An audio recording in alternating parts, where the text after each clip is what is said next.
Hello everyone, good morning. Welcome to back to my channel Mamoni's vlog. আশা করি তোমরা খুব ভালো আছো এবং সুস্থ আছো।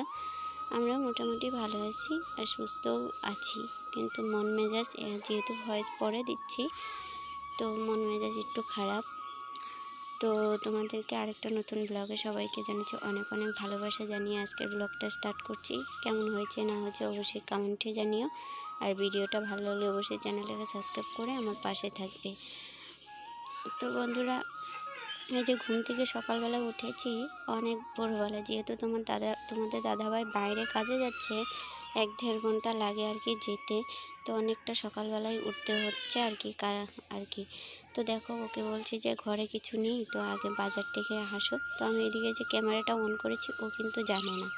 যদি ক্যামেরাটা অন করা থাকতো কিন্তু আমাকে গালি দিত, সহজে ক্যামেরার সামনে আসতে চায় না। ওইদিকে দেখো আমাকে বলছে, দেখো তুমি কি ক্যামেরা করছো? আমাকে না, তো ক্যামেরা তো আমি করছি না, এই এরকম বলছে। দেখতে পাচ্ছ, ও ক্যামেরাতে আসতে চায় না, খুব লজ্জা পায়, ওর বলে ভালো লাগে না। আমার তো আসতেও চায় না, যদি বলি আমাকে ক্যামেরাটা করে দাও সেটাও করে দিবে না। তো যাই হোক, ও গেল বাজারে, তো আমি একটু বাসি কাজগুলো একটু সেরে নেব। এই যে রাত্রেবেলা যেহেতু এই যে বাবু ঘুমায়, তো ওকে রাত্রেবেলা খাওয়ানো, ড্রেস ফ্রেস চেঞ্জ করা, অনেক জামা কাপড় বেরিয়ে যায়।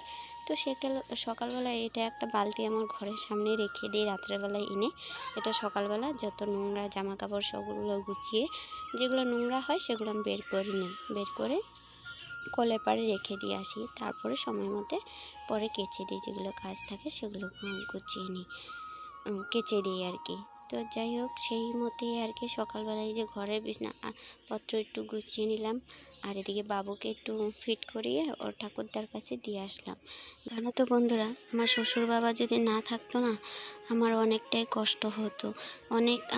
আমার বাবুকে, ছোটো বাবুকে অনেক রাখে আর কি বাড়িতে থাকলে। এখন যেহেতু কাজে চলে যাচ্ছে, তাও সকাল টাইমটা রাখে, কিন্তু দিনের বেলা তো আর উনি বাড়িতে থাকে না, কাজে চলে যায়, তাই একটু অসুবিধা হয়ে যায় কাজকর্ম করতে। আর বাবা বাড়িতে থাকলে আমার কোনো সমস্যাই হয় না, বাবা এনি টাইম আর কি ওকে রাখে। আর যদি বাবাকে বলি যে আমি এটা করছি, তুমি একটু ধরো, বাবা কোনো রাগ করে না বা অসুবিধা হয় না, জানো তো, খুব ভালো আর কি। আর অনেকেই বাড়িতে আছে নাটক মারতে তো আর শেষ নেই, নাটক দেখানোর জন্য, মানুষ দেখানোর জন্য নাটক করেই যায়। আর এদিকে দেখো, তোমাদের সাথেও ঘর দুয়ার ঝাঁপ দিয়ে তো চলে আসলাম রাত্রেবেলা, যেহেতু বৃষ্টি হয়েছে, তো ভাবলাম চলো একটু রাস্তাঘাটে একটু আশেপাশেরটা দেখে আসি। অনেকটাই সকাল, এখনও ভালো করে আশেপাশের লোকজন ওঠে নেই, তাই দেখো সূর্যটাও এখন ভালো করে ওঠেনি, যে দেখো দেখা যাচ্ছে। তো এদিকে দেখো, ফুল গাছটা অনেক বৃষ্টি হয়েছে, একটু হাওয়া দিয়েছিল, তাই গাছটা একটু ভেঙে গেছে।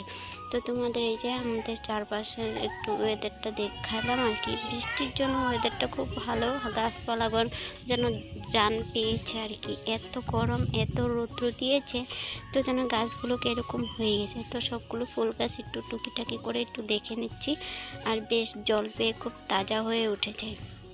আর এদিকে দেখো, রাত্রেবেলা কাজগুলো আমি একটু সেরে রেখেছিলাম, তো সেরে রাখাতে এতে অনেকটাই হেল্প হয়ে গেল আমার। তো দেখো, বাসনপত্র সব ধুয়ে রেখেছি, আর খালি একটু ভাতের হাঁড়িটা মাজা হয়নি, সেটা আমি বেসিংয়ে রেখে দিয়েছি, আর ঘরটাও আমি মুছে রেখেছি। তো এখন যেহেতু বাসি ঘর, একটু তো ঝাঁট দিতে হবে। এদিকে আবার কিন্তু গ্যাসটাও মুছে রেখেছি, তো এখন এই যে ঘরটা এখন ঝাঁট দিয়ে নিব।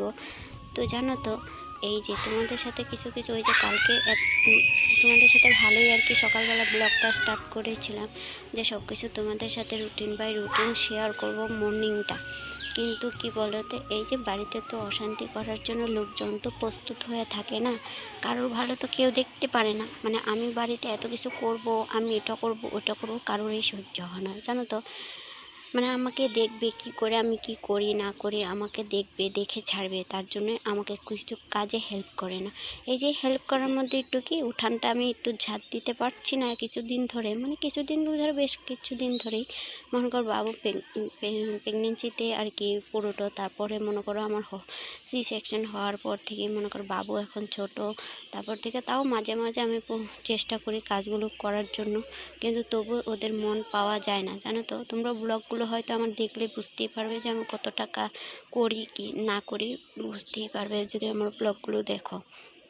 তারপরে যদি 2 দিন মাঝখানে গ্যাপ গেল, যে আমি কাজ করছি না, তো এই বাড়িতে অশান্তি। কিন্তু অন্যর বেলা মানে কোনো ত্রুটিই নেই। আমার শাশুড়ি এতটা গিরগিটির মতো রং পাল্টানোর জন্য একদম প্রস্তুত হয়ে থাকে, জানো তো।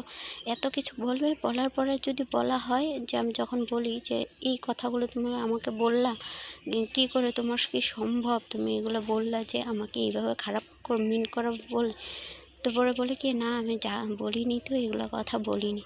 তারপর দেখো আমি ব্রাশ টাশ করে এগুলো দেখো এগুলো আমি প্রচুর কালকে শেয়ার করেছিলাম, অনেক কান্নাকাটি করেছিলাম, জানো তো। খুব খারাপ লাগছিল। তো এই ব্লগটা সেদিনকার এই ব্লগ তোমাদের সাথে আর শেয়ার করা হয়নি। কালকে মন খারাপ ছিল, সেটাই তোমাদের সাথে শেয়ার করেছিলাম। তো এখন এই যে ব্রাশ ট্রাশ করে বাবুর যেটু রাত্রেবেলা খাইয়েছিলাম, সেই থালা বাটিটা ধুয়ে ঘরে নিয়ে আসলাম। এখন ওর বাবার জন্য টিফিন বানাবো। তো চলো এখন টিফিনের মধ্যে রুটি করবো আর একটু সবজি করবো। তো চলো আজকের ব্লগ এই পর্যন্তই। তো তোমরা ভালো থাকো, সুস্থ থাকো, আজকের জন্য টাটা।